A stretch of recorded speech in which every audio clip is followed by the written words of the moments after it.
Hai semuanya, saya mahasiswa Universitas Palangkaraya, jurusan akuntansi, nama Yandri, NIM 1930303128, mata kuliah pengauditan 1.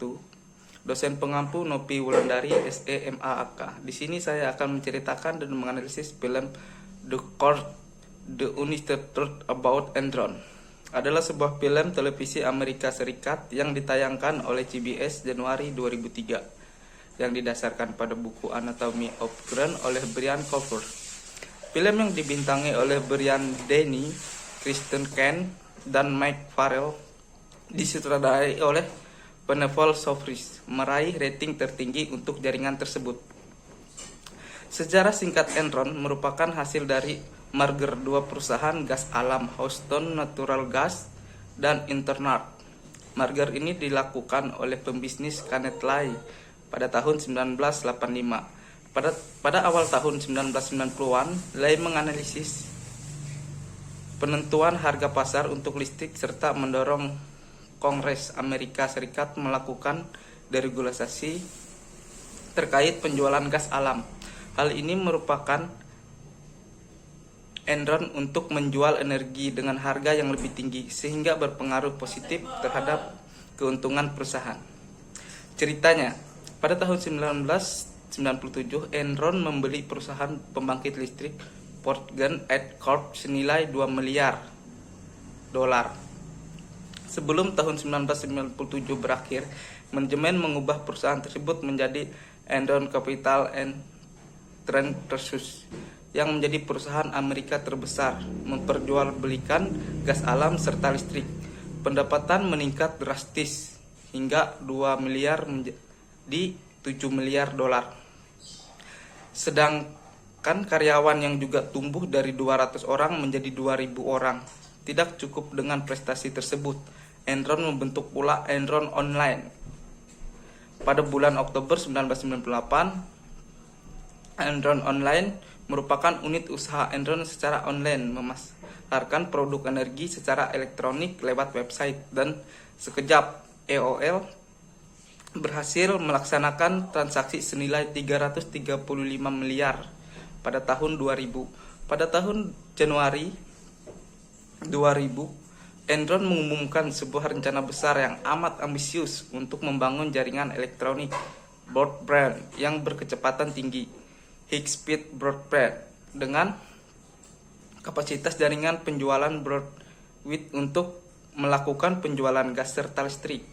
Enron membiayakan ratusan juta orang guna untuk melaksanakan program ini. Walaupun keuntungan belum masuk, namun harga saham Enron di Wall melonjak 40 dolar, bahkan meningkat menjadi 90 dolar, sehingga Enron dinyatakan oleh majalah Forbes maupun media lain sebagai one of most admin and innovative companies in the world, perusahaan Amerika paling inovatif selama 6 tahun berturut-turut.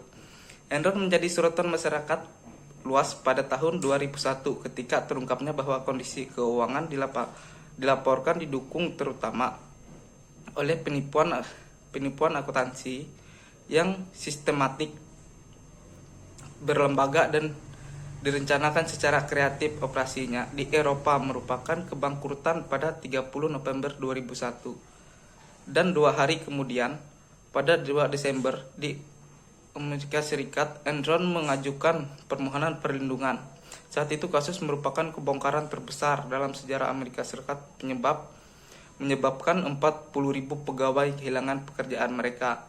Tuntutan hukum terhadap para direktur Enron setelah skandal tersebut sangat menonjol, karena para direkturnya menyelesaikan tuntutan tersebut dengan membayar sejumlah uang yang sangat besar secara pribadi. Selain itu, skandal tersebut menyebabkan dibubarnya perusahaan akuntansi Outward Andrews, yang akibatnya dirasakan kalangan dunia bisnis yang lebih luas. Untuk latar belakang, laporan keuangan Enron kompleks menimbulkan pertanyaan bagi pemegang saham dan analisis model bisnis, praktik-praktik tidak etis dan perusahaan ini, antara lain menampilkan data penghasilan yang tidak sebenarnya serta modifikasi secara neraca keuangan demi memperoleh penilaian kinerja keuangan yang positif. Kombinasi dari sekian banyak isu ini kemudian menyebabkan kebangkrutan Enron. Di samping itu, Enron menerapkan praktik akuntansi yang dikenal sebagai mark-to-market account, di mana pencatatan aset didasarkan pada nilai pasar bukan pada nilai bukunya. Pada praktik akuntansi ini juga memungkinkan Enron melaporkan profit berdasarkan proyek bisnis, bukan berdasarkan profit sebenarnya. Kesimpulannya dan saran, mendapatkan kesimpulan bahwa kecurangan yang terjadi dalam suatu bisnis adalah suatu yang sulit untuk ditutupi, meskipun dalam beberapa hal tampak di atas dan manajemen Enron. Namun pada akhirnya kasus tersebut terungkap oleh publik. Bahkan segala sesuatu yang ditutupi tersebut pada akhirnya menjadi kasus yang terus menggelinding hingga bangkrutnya institusi bisnis tersebut.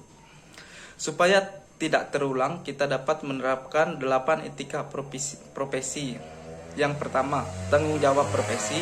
Yang kedua, kepentingan publik. Ketiga, integritas. Keempat, objektivitas, etika profesi akuntansi. Kelima, kerahasiaan, etika profesi akuntansi. Keenam, kompetensi dan kehati-hatian profesional.